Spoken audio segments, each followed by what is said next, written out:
इस वीडियो में हम ये देखेंगे कि बैक टेस्टिंग क्यों ज़रूरी है, बैक टेस्टिंग की क्या पावर है और बैक टेस्टिंग आपकी स्ट्रेटजी को कैसे प्रॉफिटेबल बना सकती है।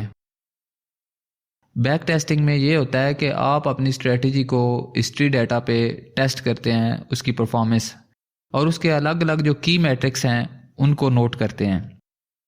इस वीडियो में हम वो की मैट्रिक्स भी डिस्कस करेंगे कि कौन से ऐसे की मैट्रिक्स हैं जो ख़ास हैं, जिन पे आपको तवज्जो देनी है और जिनमें आपका एज मौजूद हो सकता है। और इसके अलावा ये भी बात करेंगे कि बैक टेस्टिंग आपको प्रॉपर किस तरह से करनी चाहिए और किस तरह से बैक टेस्टिंग के रिजल्ट्स को कंपाइल करके उससे मीनिंगफुल जो रिजल्ट्स हैं वो आप निकाल सकते हैं। सबसे पहले ये देखते हैं कि बैक टेस्टिंग क्यों ज़रूरी है। बैक टेस्टिंग में आप जब हिस्ट्री डाटे पे अपनी स्ट्रेटजी को बैक टेस्ट करते हैं तो उसमें आपको सबसे पहली जो मेन चीज़ पता चलती है वो ये है कि आपकी स्ट्रेटजी प्रॉफिटेबल है या नहीं है।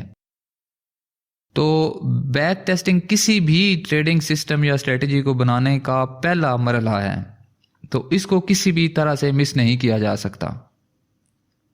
बैक टेस्टिंग का जो सबसे बड़ा फ़ायदा है वो ये है कि ये आपकी ट्रेडिंग में से साइकोलॉजी का जो इशू है उसको मिनिमाइज करती है।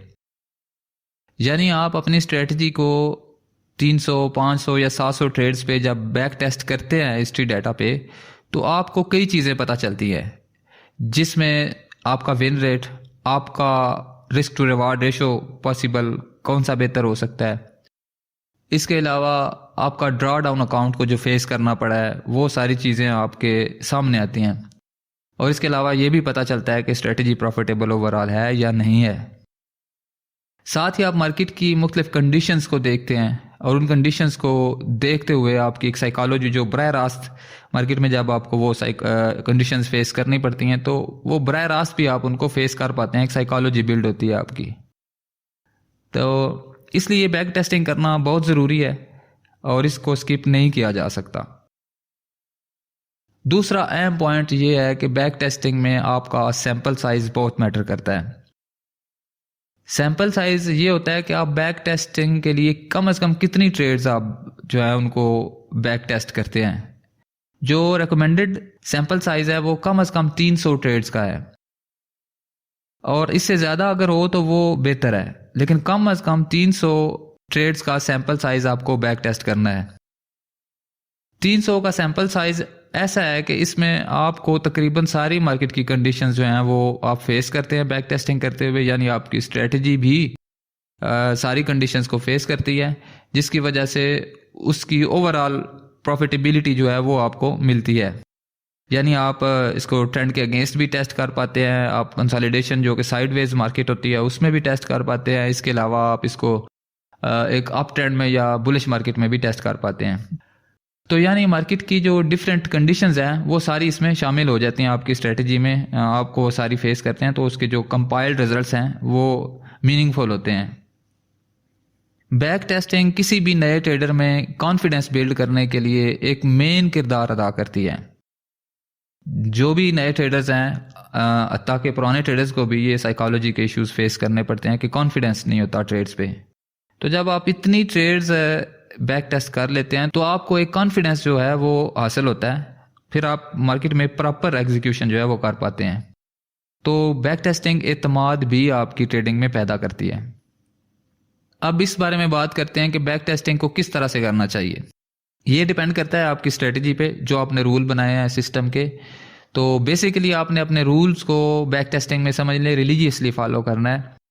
आपके रूल्स का एक एक जो पॉइंट है उसको प्रॉपर आपने देखना है कि वो किस तरह से बन रहा है और बनने के बाद क्या हो रहा है और बनने से पहले क्या कंडीशन थी और जब बना तो तब ट्रेड के क्या रिजल्ट्स थे। तो ये तीनों चीज़ें आपने ट्रेडिंग जर्नल में नोट करनी है। बैक टेस्टिंग ये नहीं कि सिर्फ आपने ओवरऑल प्रॉफिटेबिलिटी उसकी निकाल ली और उसके बाद आपने बस उसको देखा जी ये बस इतनी ट्रेड्स विन हुई हैं और इतनी लॉस हुई हैं, ऐसा नहीं है। आपने हर ट्रेड जो बैक टेस्ट कर रही है उसका प्रॉपर रिकॉर्ड रखना है ताकि बाद में आप उसको यूज़ कर सकें। बाद में किस तरह से देखें, जब आप स्ट्रेटजी पूरी बैक टेस्ट करेंगे, फ़र्ज़ करें उसमें से कुछ एडजस्टमेंट्स की ज़रूरत है, तो आपके पास वो सारा डाटा यानी चार्ट के सारे वो स्क्रीनशॉट्स और बाकी सारी जर्नलिंग जो आपने की हुई है कि किस तरह से मार्केट ने उधर बिहेव किया, वो सारे आपके काम आएंगे जब आप उसकी एडजस्टमेंट फेज में जाएंगे। क्योंकि स्ट्रेटजी हो सकता है आपकी सीधी सीधी प्रॉफिटेबल ना हो, उसमें कुछ एडजस्टमेंट्स की ज़रूरत हो, कहीं पे जहाँ पे आपका बाय का सिग्नल बन रहा है आपने उधर कुछ नोट किया हो, वो उसको सेल करना हो उधर। तो इसलिए प्रॉपर स्क्रीनशॉट्स, प्रॉपर उसकी जर्नलिंग यानी उस पर नोट बनाएं, और उसके बाद आपके पास वो बैक टेस्ट का सारा डाटा मौजूद होगा। दोबारा बार बार आपको बैक टेस्ट नहीं करना पड़ेगा। अदरवाइज आपको थोड़ी सी तब्दीली आप सोचते हैं तो दोबारा आपको वापस जाके मार्केट में सारा वो बैक टेस्ट करना पड़ेगा। तो एडजस्टमेंट्स के लिए ज़रूरी है कि आप साथ साथ जर्नलिंग करें और उसको सेव करें, डाटे को कहीं एक प्रॉपर स्ट्रक्चर में सेव करें। इसके अलावा आप बैक टेस्टिंग में ये भी नोटिस करें, आप जब जर्नल बनाएं, दूसरी टिप ये है आपके लिए कि उसमें आप थोड़ा सा एडजस्टमेंट्स को साथ साथ भी देखें। मे बी अगर कोई ट्रेड आपकी इस तरह से बन रही है कि वो थोड़ी सी एक चंद पॉइंट्स की वजह से आपका टीपी मिस हो पा रहा है, तो वो आप नोट करें कि कितनी ट्रेड ऐसी थी कि वो एक छोटे से चंद पॉइंट्स की वजह से उनका टीपी या स्टॉप लॉस हिट नहीं हुआ, तो वो भी एडजस्टमेंट में आपके काम आएगा। अब हम ये देखते हैं कि कौन से ऐसे की मैट्रिक्स हैं और कौन से ऐसे मुशाहिदात हैं जिनको आपने इग्नोर नहीं करना। वो आपके लिए मेन किरदार अदा करेंगे आपकी स्ट्रेटजी को रिफाइन करने में और आपके सिस्टम को मज़ीद बेहतर बनाने में। उसमें सबसे पहला फैक्टर है विन रेट का।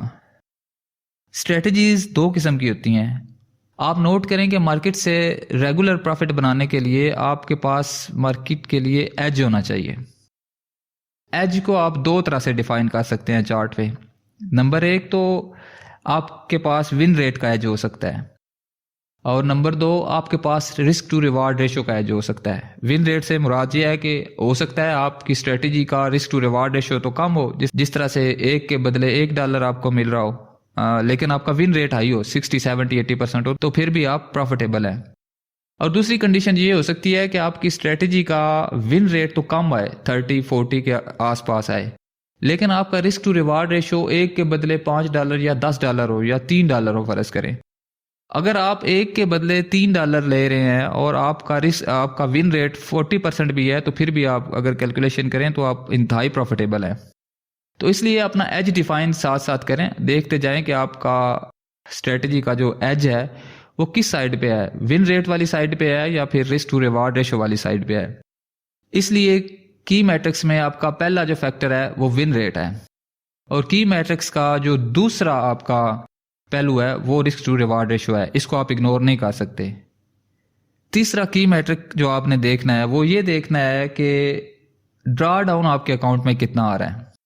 ये क्यों ज़रूरी है? ये इसलिए ज़रूरी है कि जब आप अपने सिस्टम को के लिए रिस्क मैनेजमेंट के रूल्स बनाएंगे तो तब आपको ये डाटा काम आएगा। फर्ज करें आपका अकाउंट 1% रिस्क के साथ अगर $10 ड्रा डाउन दिखा रहा है, तो आप इसका मतलब ये है कि आप उस पर कम से कम 3-4% रिस्क ले सकते हैं। आप अपने रिस्क पैरामीटर्स डिफाइन कर सकते हैं अपने ड्रा डाउन को देखकर। इसके लिए मैंने इस चैनल पे अलग वीडियो बनाई हुई है रिस्क मैनेजमेंट पे, वो आप देख लें, आपको पूरा उसका फार्मूला समझ आ जाएगा कि रिस्क मैनेजमेंट प्रॉपरली कैसे करते हैं। तो ये भी एक मेन फैक्टर है, इसको भी आपने नोट करना है कि ड्रा डाउन आपका कितना आ रहा है सिस्टम में। ये बैक टेस्टिंग पे एक बेसिक वीडियो थी। इंशाल्लाह फ्यूचर में मैं एक एडवांस वीडियो बैक टेस्टिंग पे बनाऊंगा। अगर आपको वो वीडियो चाहिए तो कमेंट में आप बताएं, तो मैं इंशाल्लाह एडवांस बैक टेस्टिंग पे आपको गाइड करूंगा कि और कौन कौन से फैक्टर हैं आपने जो देखने हैं और किस तरह से आप प्रॉपर बैक टेस्टिंग को कर सकते हैं और किस तरह से वो उसमें से प्रॉफिटेबिलिटी आप अचीव कर सकते हैं। इसके अलावा एक और चीज़ इसमें मेंशन करना चाहूँगा मैं, वो ये है कि आप हाई प्रोबेबिलिटी ट्रेड्स लें। सिर्फ हाई प्रोबेबिलिटी ट्रेड्स कैसे ली जाती हैं और हाई प्रोबेबिलिटी किस तरह मार्केट में आपकी ट्रेडिंग को इम्पैक्ट करती है, इसके लिए आप ये डीप लिक्विडिटी वाली वीडियो देखें।